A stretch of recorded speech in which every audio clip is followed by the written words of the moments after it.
दूसरा बोल रहे हैं, ओम नमः सिद्धेभ्य, ओम नमः सिद्धेभ्य, ओम नमः सिद्धेभ्य।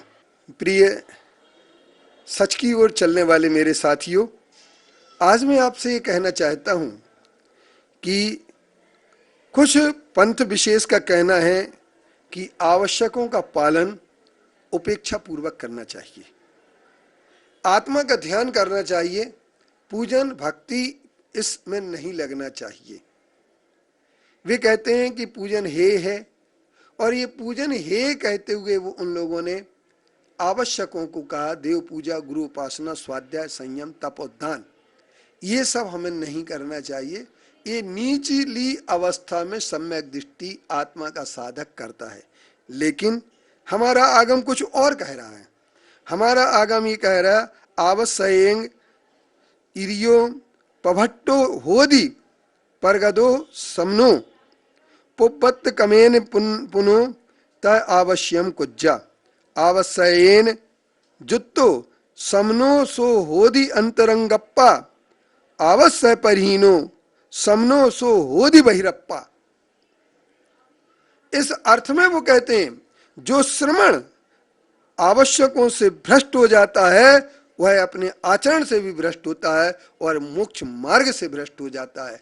इसलिए समता, वंदना, स्तवन, प्रतिक्रमण, प्रत्याख्यान, कायोत्सर्ग, ये जो हमारे 6 आवश्यक कहे गए हैं, इन 6 आवश्यकों को छोड़ करके सिर्फ स्वाध्याय में लगने वाले लोग इस बात के लिए भूल जाते हैं कि ध्यान एकाग्रता की बात करता है और ज्ञान व्यग्रता की बात करता है। ज्ञान का रूप व्यग्र होता है और ध्यान का रूप एकाग्र होता है। ये आचार्य अकलंक देव ने राजवार्तिक के 9वें अध्याय में ध्यान और ज्ञान का अंतर बताते हुए कहा है। आवश्यक से युक्त श्रवण जो होता है वही अंतरात्मा होता है, और जो आवश्यक से परहीन होता है, उनसे रहित होता है, वह आत्मा बहिरात्मा होता है। ये हमारे आचार्य, ये बात हमारे आचार्य कुंद कुंद देव ने नियम सार की गाथा में कही। एक गाथा और उन्होंने कही है, अंतर बहिरप्पे जो बट्टई सो हवेई बहिरप्पा जप्पे सो जो बट्टई सो वही अंतरंगप्पा।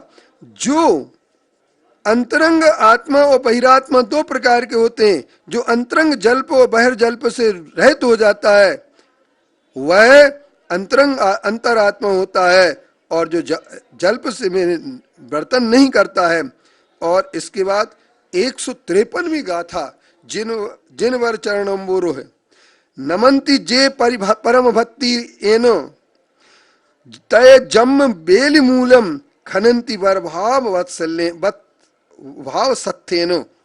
ये कहते हैं कि जो जिनेंद्र भगवान के चरणों की पूजन भक्ति भाव से करता है, वह अपने जन्म संसार भाव की बेली के मूल को नष्ट कर देता है और उसके पास श्रेष्ठ भाव का शस्त्र होता है। उस शस्त्र से उसकी संपूर्ण जन्म ज्वरा बेली नष्ट हो जाती है। इसलिए परम भक्ति राग से इन लोगों का कहना यह है कि आत्मा का ध्यान करना चाहिए, पंच परमेष्टि की उपासना नहीं करना चाहिए। लेकिन वे भूल जाते हैं, जम किंच विचिंतन तो निरी वित्ते हवे जदा साहू लद्दू नयत्तम तदाहु तम तस्य निश्चयम ध्यानम।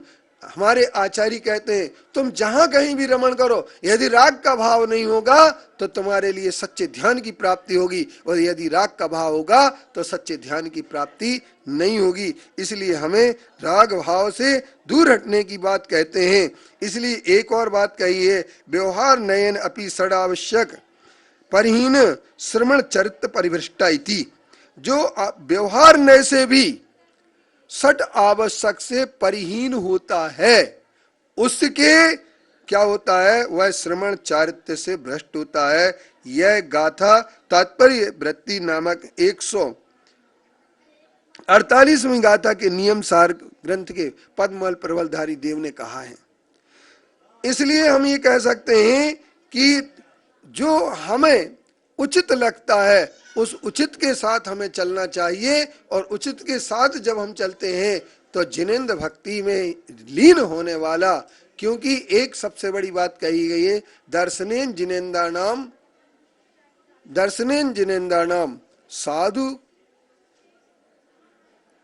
भक्ति रतेन, जो साधु की भक्ति से रत होता है, जिनेन्द्र की भक्ति करता है, वही सम्यक दर्शन को प्राप्त होता है। साधुओं का अनुकरण करने से कम रहने वाला कभी भी वह आवश्यक से हीन होने वाला जिनेन्द्र का भक्त नहीं हो सकता है और ना ही वह आत्मा का कल्याण कर सकता है। इसलिए आवश्यकों से हीन होकर के यदि कोई स्वाध्याय मात्र करता है तो वह निश्चित तौर पर बहिरात्मा ही होगा, अंतरात्मा नहीं होगा। ओम शांति।